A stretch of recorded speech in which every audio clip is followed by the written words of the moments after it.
You think of yourself as a continuous thing, a stable point, the person you were yesterday, the person you are now, the person you'll be tomorrow. One thread, one identity, but that thread doesn't exist the way you think it does.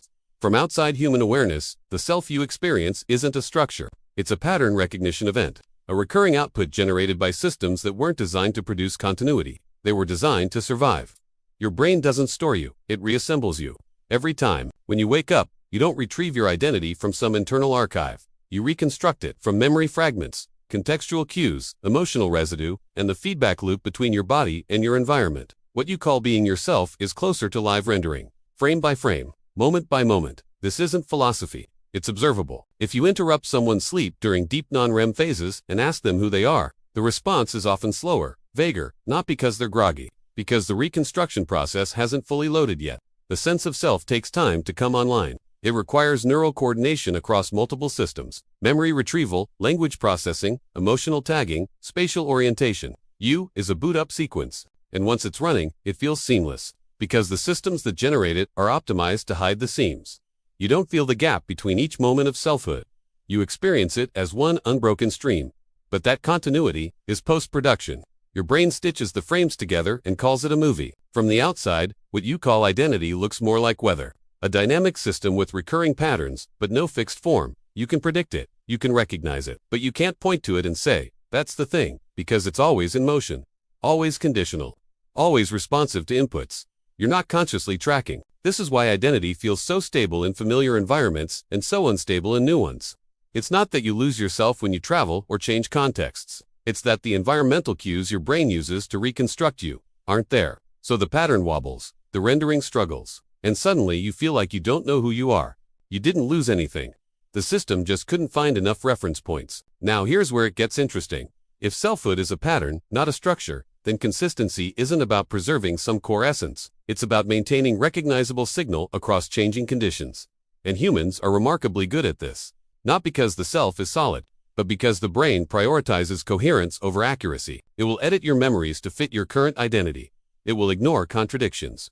It will smooth over gaps, not to deceive you, but to keep the pattern stable enough to function. This is why people can hold two conflicting beliefs about themselves without noticing, why you can feel like a completely different person in different relationships, why your past self sometimes feels like a stranger. The system isn't malfunctioning. It's doing exactly what it was built to do. Generate a workable version of you.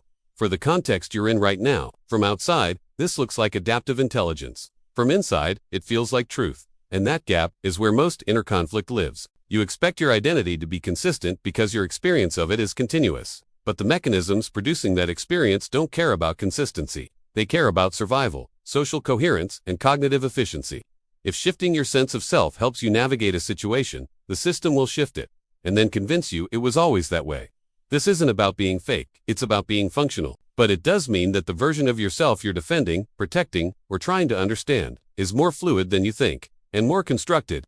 So what does this mean practically? It means you can stop treating your identity like a fixed thing that needs to be discovered or maintained. It's not buried somewhere waiting to be found. It's not fragile. It's not under threat every time you change your mind or feel different in a new context. It's a process.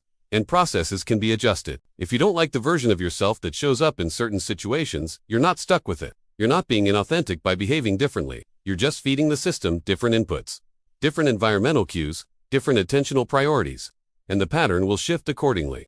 This is why changing your environment is often more effective than trying to change your mindset. The environment doesn't just influence you, it participates in constructing you. You want to feel more focused. Place yourself in environments where focus is the default behavior. You want to feel more calm. Reduce the inputs that trigger threat detection. You want to feel more creative? Surround yourself with signal that rewards novelty instead of repetition. Your brain will adapt the pattern, because that's what it does. Now, here's the edge case. If selfhood is this adaptive, this contingent, then what happens when you become aware of it? Does the pattern collapse? Does knowing you're a process disrupt the process? No, it just changes the frame. When you stop believing your identity is a fixed object, you stop defending it like one. You stop getting destabilized every time it shifts. You stop interpreting change as loss, and you start recognizing that what you call growth isn't about becoming a better version of yourself. It's about participating more consciously in the systems that generate you. This is the difference between self-improvement and self-architecture. Self-improvement assumes there's a core you that needs refinement. Self-architecture recognizes that you is the output, and outputs can be redesigned by adjusting the inputs, the environment, and the feedback loops. Most people spend their lives trying to figure out who they really are, as if there's some authentic version buried under all the noise. But from outside human awareness, that question doesn't make sense. There is no real you waiting to be uncovered. There's only the you being generated right now, based on the systems, contexts, and inputs currently active. And that's not a limitation, it's an opening. Because if you is a pattern, then you can learn to recognize the conditions that produce the patterns you prefer. You can stop accidentally reinforcing the ones you don't. You can become more intentional about the environments you inhabit, the feedback you accept, and the cognitive loops you allow to run unsupervised. This is not about control. It's about coordination. You can't control the self, but you can influence the systems that generate it. And over time, those influences compound. The pattern stabilizes around the inputs you prioritize. And what you experience as identity becomes more aligned with the life you're actually trying to live. One tool that supports this kind of coordination is the Cognitive Clarity Journal by Intelligent Change. It's designed to help you track the environmental and cognitive inputs that shape your internal state without imposing rigid structure. Instead of asking, "Who am I?" it helps you observe, what conditions produce the version of me I prefer. That shift in framing is everything. From outside human awareness, you is not a mystery to be solved. It's a signal to be recognized. And once you see it as signal, you stop treating shifts in identity as existential crises. You start treating them as data. Feedback from the system. Information you can use. The version of yourself you experience right now is not the only version available. It's just the one your brain assembled from the inputs it had. Change the inputs, and the output changes with it. You are not a fixed point. You are a recurring pattern in a responsive system, and that system is listening. Disclaimer: this content is for informational and reflective purposes only, and is not a substitute for professional psychological advice, diagnosis, or treatment. Always seek the guidance of a qualified mental health professional with any questions you may have regarding your cognitive or emotional well-being.